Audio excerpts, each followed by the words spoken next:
This is Real Estate Radio. The Erik Hatch team is highly motivated, innovative, and knowledgeable for all things real estate. This is Real Estate Radio. Good morning, ladies and gentlemen, and real estate fans alike. Thanks so very much for tuning into Real Estate Radio this morning.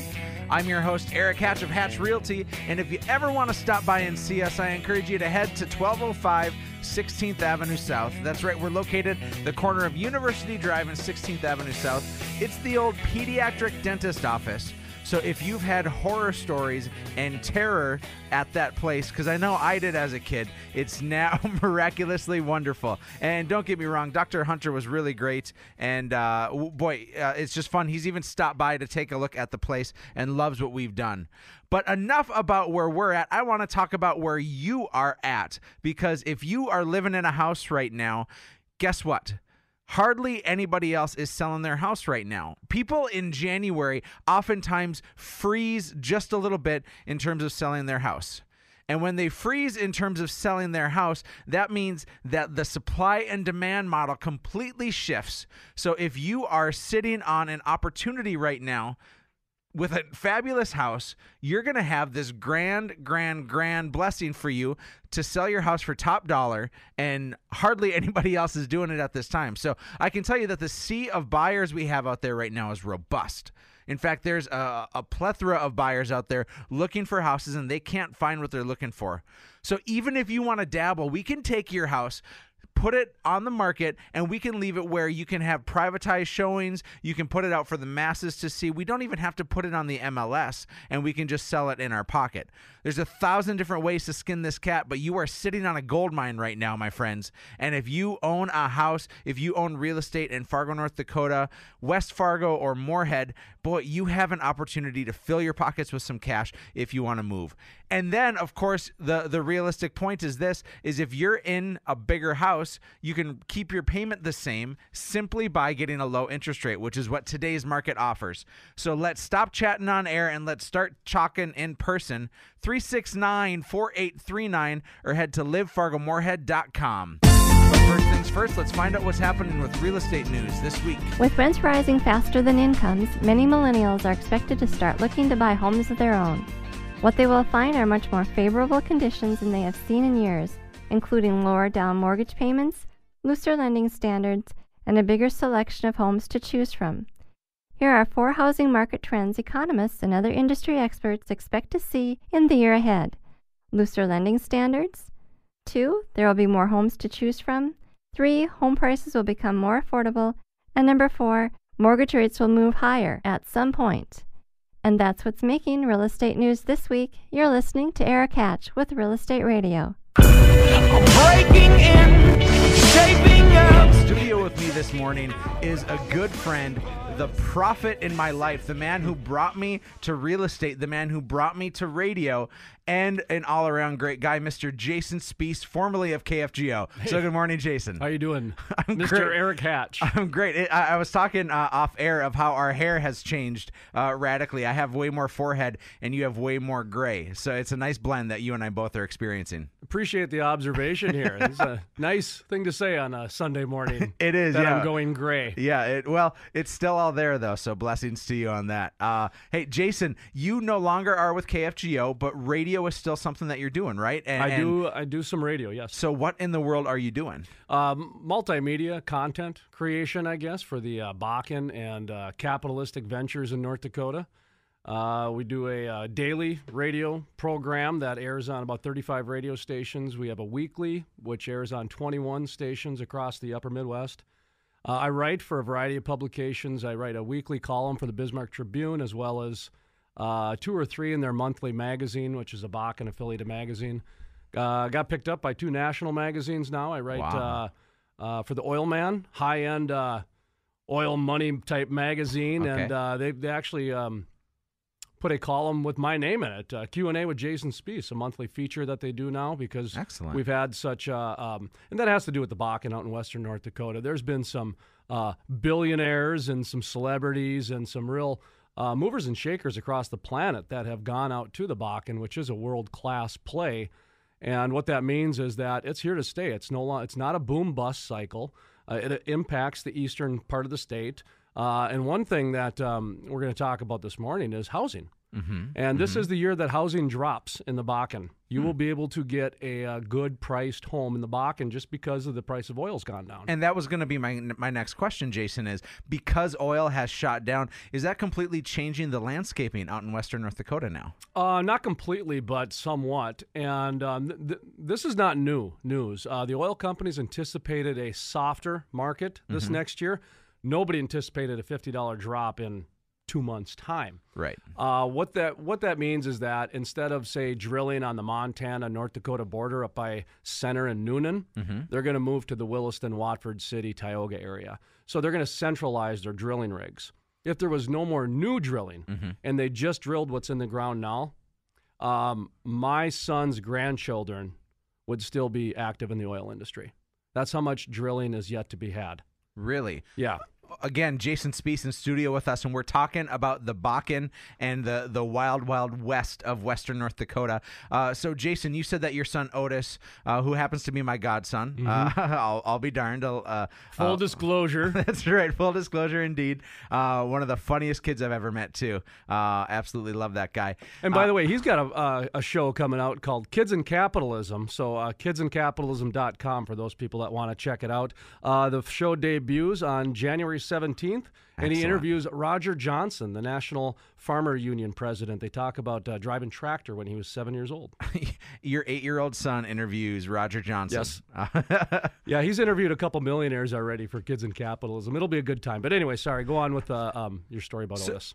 But you had said that if there's no new drilling in western North Dakota, we still have the opportunity for your son's grandkids to benefit and live off that oil, essentially. Assuming that oil stays around $30 to $50. Now, if oil drops down to, say, $30 a barrel, there's some problems there, but we're still probably going to be over 100 rigs out in North Dakota, which means there's still going to be some activity.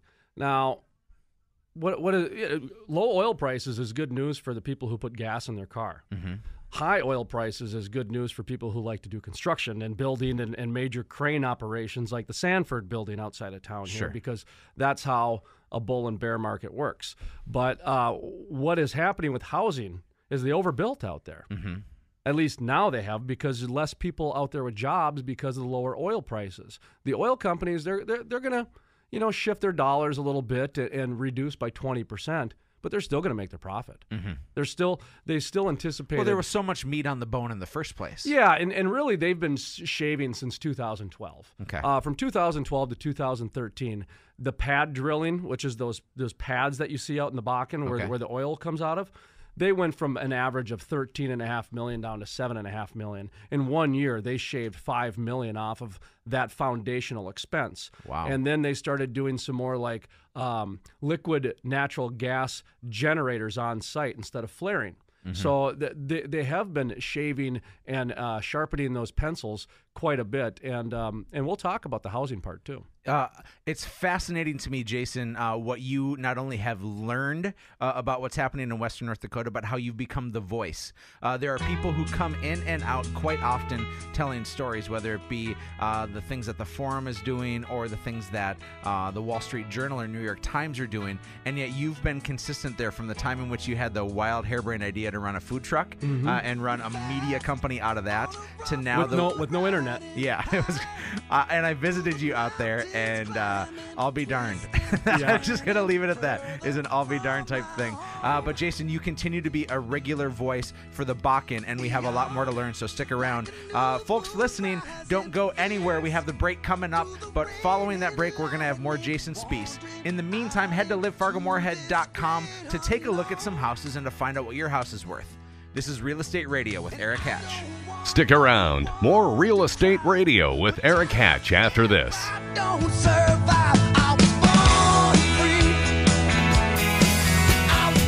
This is Real Estate Radio. The Erik Hatch team is highly motivated, innovative, and knowledgeable for all things real estate. This is Real Estate Radio. Welcome back to Real Estate Radio. As always, I'm your host, Erik Hatch of Hatch Realty.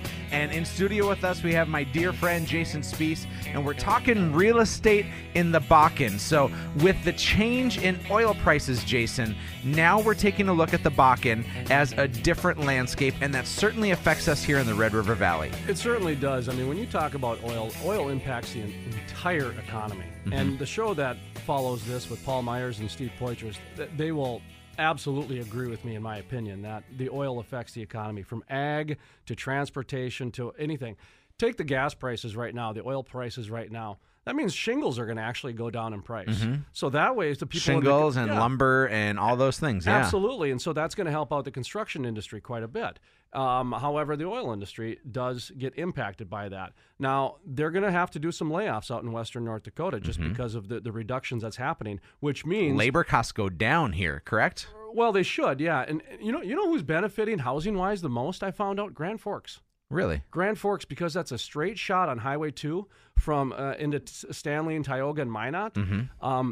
Grand Forks has been benefiting tremendously because of the Bakken. Well, and I used to be in the Grand Forks market, and they had the spillover far sooner than Fargo-Moorhead ever had the spillover in terms of people coming from western North Dakota. So my prediction was it's any second now that Fargo's going to be completely desperate for housing, and it's hungry for housing, but it's not desperate, not like Grand Forks is. Well, what's kind of happening right now, and this is my 7th radio interview in 10 days. Mm-hmm. So, I mean, to go back to your voice of the Bakken, I have been slowly becoming that. Is Fargo and Bismarck are going to become your white collar. Let me back up. Bismarck is your white collar central place for housing now. Watford City and Williston is your blue collar / a little bit of white collar, more project manager types. Sure. Minot is becoming a fringe white collar because Hess Corporation is headquartered there. Okay. Fargo and Grand Forks are becoming the jet center fly-in place. So Sure. you get some white collar here, but you also get a little bit of that blue collar because they go out there and work for a week. I mean, we have a lot of companies from St. Cloud, Minneapolis, working in Fargo because the Fargo companies were out in Bakken the last couple of years. And that's going to happen with the housing, too. And again, Jason Spiess in studio with us. And Jason, I think that's a benefit that we have of the Fargo-Moorhead community is to be a combination, an eclectic blend of white collar and blue collar. I think it's the way in which our economy stays strong here. Well, that's the way most economies like to operate, is to have that eclectic blend in there of the white and the blue, because otherwise, you get just blue, and then people start complaining there's no art museums around. It's called Detroit. It's called Detroit. Yeah. That's a great point. Let's talk about the tax situation for just a second, because that impacts a lot of the housing here. The money in western North Dakota has already been spent, okay? Now, Bismarck operates on a $205 million annual budget. Dickinson is now $210. Mm-hmm. Williston is $210. And I believe Watford City is like $100 million or $65-70 million. And that's crazy because Watford City was, 2,000 people 4 years ago? The analogy I heard yesterday about Watford City when I was in Bismarck at an oil and gas meeting was that if this happened to Fargo, what's happening in Watford City, our population would be 1 million. That's how much of the ratio of growth. Huh. Let me give you another example here before we hit the break, Eric, of what's going on with the legislative session. If Watford City got no help from the state, which will not happen, but just if they did not, what has been spent already would increase everybody's property tax by $14,000. I don't know how to respond to that besides awkward, uncomfortable silence. So just so you know what's going on in western North Dakota, Williston spent over $1 billion, now has a annual operating budget higher than Bismarck. Bismarck is double the population than Williston.